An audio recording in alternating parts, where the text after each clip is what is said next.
Bloomberg Audio Studios. Podcasts, radio, news. Well, our next guest needs no introduction, but we're going to give him one anyway. He's a Silicon Valley legend. He helped build PayPal. He co-founded LinkedIn. He was an early investor in Facebook and Airbnb. He was the first investor in OpenAI. He co-founded the AI company Inflection AI. He's on Microsoft's board. He's a partner at the VC firm Greylock Partners. He's a New York Times bestselling author. And he's also a podcaster. We have Reid Hoffman with us.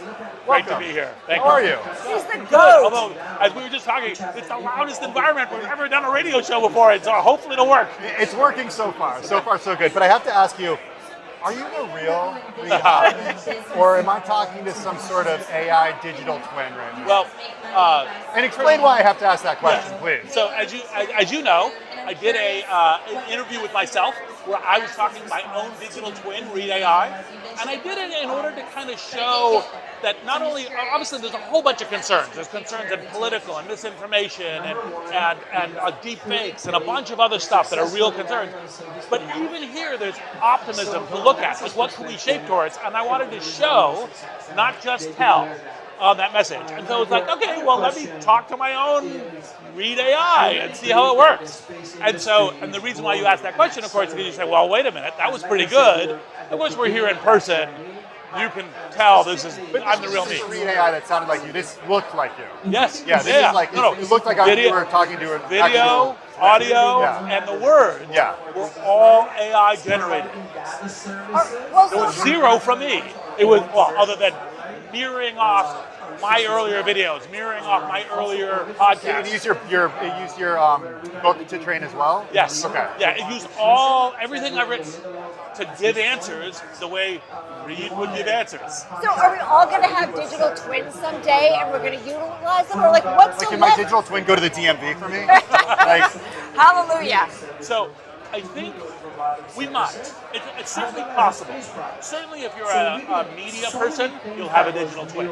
Certainly if you're a leader, you'll have a digital twin. Because it'll be used in everyone. If you're a lawyer, you'll have one because then people can talk to your digital twin at maybe at a cheaper rate than talking to you or prepping for your meeting or that kind of stuff. So I think there will be a stack of areas for digital twins that will be very real. But I'm not sure all 8 billion people in the world will do it. Well, so why should this excite us and not scare us and want us to all move to bunkers? So it should, look, naturally, it should both excite and scare us. The scare us is the negative uses. The scare us is of political misinformation, things that are going to be happening this year in the U.S. and so forth, and in other major elections and democracies. It should scare us because there's questions around, well, wait a minute, what if someone created a deep fake of me doing something or saying something I really abhorred? I think Trump is a corruption in democracy against the rule of law, and what happens if you create a deep fake of me going, I love Trump? That would be obviously a problem. And so there's all kinds of ways that there are real problems. On the other hand, we will, as we always do with technology, figure out how to navigate, again, not perfectly, but sufficiently, and there will be great things. Like, for example, that's part of the reason I started showing hey, look, here I'm making a deep fake of myself, and it's not that bad. Reid, when you sat down, I said the conversations we have a lot at Bloomberg, and we've written about this, is here you have LinkedIn, kind of the social media site, the social media site that seems to be clean, pure, you can trust it, you can have civil conversations, so we can get it right. So how is that kind of a guiding force in terms of Gen AI and how we need to think about what are the guardrails, how do we regulate it? Yeah. So the good news is that mostly frontier model companies, Microsoft, OpenAI, Google, are all putting a lot of energy into making these models healthy participants within the global kind of media ecosystem. Like, don't generate fake information, be civil, don't do hate speech, don't enable self-harm. They all put a lot of energy and a lot of work in that and invest hundreds of millions of dollars and teams of hundreds of people in order to do that. Now, one of the challenges is that some of these models are open source, and as open source, someone else takes the open source model something that's not any of that with that. Right. And that's part of the reason why we still have to navigate this. Do you have trust, though, that we can navigate it correctly and safely in the future? AI? So the ultimate answer is absolutely yes. Okay. That doesn't mean that there aren't potholes, bumps in the road, fender scrapes, all the rest. I guarantee you there will be those too. The U.S. can't get Vladimir Putin not to invade Ukraine. The world can't get him not to stop fighting there. What convinces you that we could get a leader like him not to use AI for bad? 0%. Like, if you said that that Putin will be using AI to disrupt the U.S. elections, probably support Trump because that's his exit strategy from Ukraine, he will do that. 100%, there's no way to stopping it. The defense is not getting him not to do it. The defense is integrating AI into our own tech platforms and using our stronger AI in defense. So essentially saying, okay, well, maybe you see something on Facebook and Meta platforms might have developed something that says, okay, well, this isn't necessarily something that's true. Yes. A disclaimer of sorts, but do you trust Facebook to do that? There's been some issues so far, Yes. So, and you have a deep history with the company. Yes, I have a deep history with the company. I actually have talked to Zuckerberg about it. They're investing in it. I think they're making a real effort at it. So I think they're really trying. I'm more worried about Twitter than I am about Facebook on this matter. Okay, why are you more worried about Twitter? Well, because look, Elon Musk is someone you also go way back with. Yeah, and look, Elon is literally one of the heroes of our generation.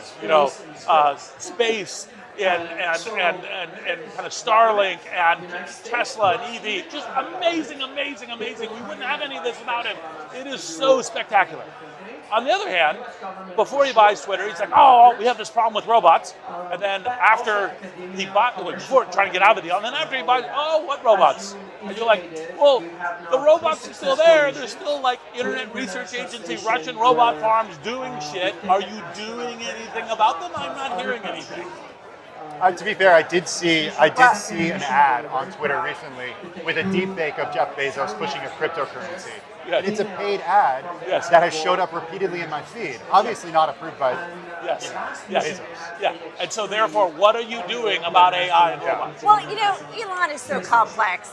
Back from Milken, he did a conversation with Michael Milken. He said very important to have maximum truth-seeking AI and maximum curious AI, and that it's taught not to lie nor do things that are not true. Yeah. Well, walk the walk, don't just talk the talk. Well said, well said. Can I ask, I'm always curious, as we have all these conversations about Gen AI, how is it going to impact my life? How is it really going to impact Tim's life? How is it really going to impact your life? So here's a simple way of looking at it. All of us are going to have a personal AI assistant that is going to be helping us with its focus on us, right?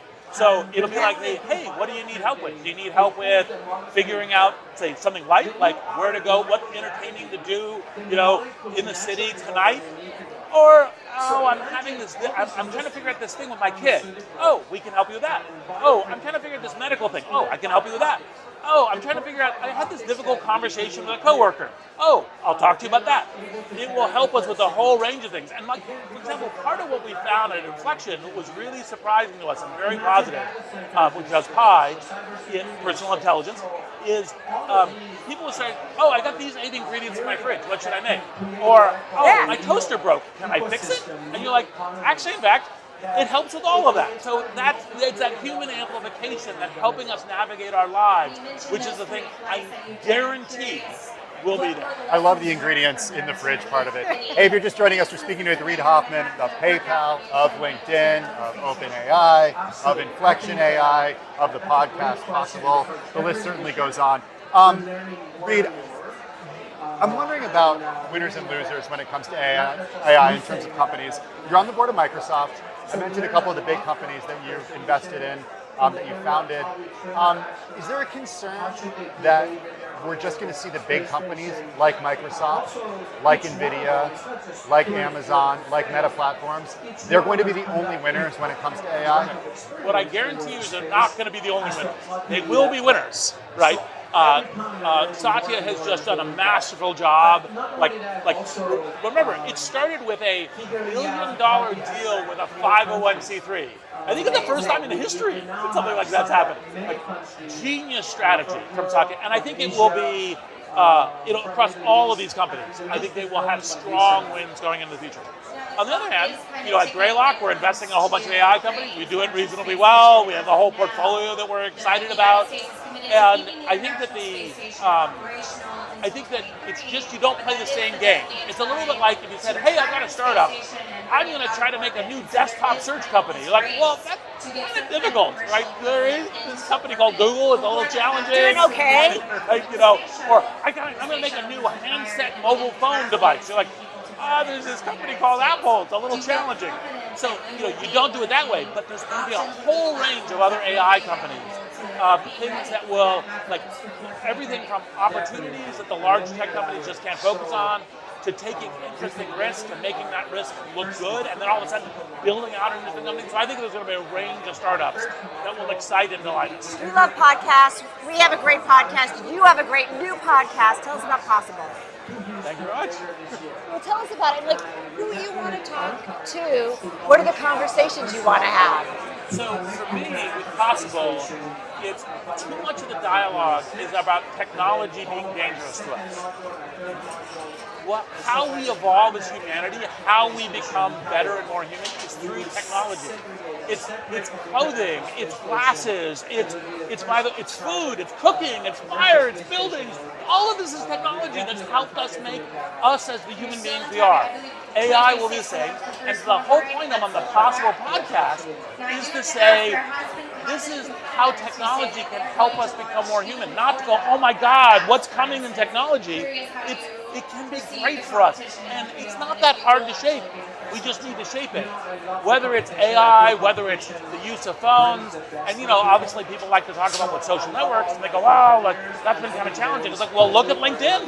LinkedIn's worked out pretty well. It's doable. So let's do it. Reid, I want to end with something that everybody loves to talk about, politics. We all agree, as you know. Look, you've been open about your feelings about Donald Trump. You helped fund E. Jean Carroll's defamation lawsuit against the former president. There are a lot of business leaders out there, some of them people you work with very closely, who say that business under a President Trump administration was better than business under a Biden administration, and that's why we're in the corner of Donald Trump when it comes to 2024. What do you say to them? So I understand the approach that Trump is more regulatory lightweight than Biden. And by the way, generally speaking, being more regulatory lightweight is a good thing. I try to encourage the Biden administration to do that. On the other hand, what's more fundamental is the rule of law. Business works much, much better with a healthy, strong rule of law. We do not want to have leaders who are literally in a court, have been convicted by a court of you were slandering about your sexual assault, and a jury found you guilty, right?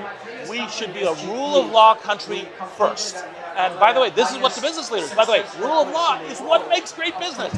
That's the reason why actually Biden is a better president for business, even though the regulatory thing won't be exactly what you want, and we'll have to work on it, but rule of law is fundamental. And to be fair, your perspective, your point of view. Yes, my mind, yes. But I do wonder that, so as you look at the November election, that outcome, if it is not another Biden White House, if it's President Trump, former President Trump back in the White House, what does it mean for the tech industry or your view in terms of if the rule of law is not followed as much? Look, I think the tech industry can thrive under either administration. But I do think that if... They've lived through a Trump White House either before. Biden or Trump. But if I think Trump's elected, I think history will look back as the beginning of the end of the American world order. And that will have a massive effect on global business. How far are you willing to go to re-elect Joe Biden? Well, I'm willing to invest. I'm willing to speak. I'm willing to campaign. I'm willing to try to when a prominent business leader speaks up and says I'm pro-Trump, I call them. I say let's talk about it. Do you ever change their mind? Oh, of course. Look, for example, one of the things you have to do is think about blind spots. Like I just said something that was positive about how Trump's administration was running. It's right to say you want a new regulation, remove an old one. It's an exactly right thing. But I think what you said about globally, the perception of the rest of the world potentially on what the U.S. means and what it is in terms of doing business. That's a bigger story. People will not trust us. They will say, we now no longer trust that you're into the rule of law, an equal system, all the rest. All right, if we weren't in a world where Gen AI was everything, 20 seconds, what's the other technology we should have on our radar? Real quickly. Well, so the other thing that's following behind it is synthetic biology, and when you put them together, by the way, like the invention of new pharmaceuticals, new medicines, everything else, it's like, let's just hold on to get to the future because the future can be so amazing. You do think about what AI can do, right? In terms of playing around with molecules. Thank you so much. A pleasure. Thank you for enduring. My pleasure. We so appreciate it. Reid, thank you so much. That's Reid Hoffman of PayPal, He's a goat. of LinkedIn, He's a goat. a Silicon Valley legend. He's a I think it's Silicon fair to Valley say. goat. Can we say that? New York Times bestselling author. His podcast, Possible. The Possible Podcast, season 2 started. It's out now.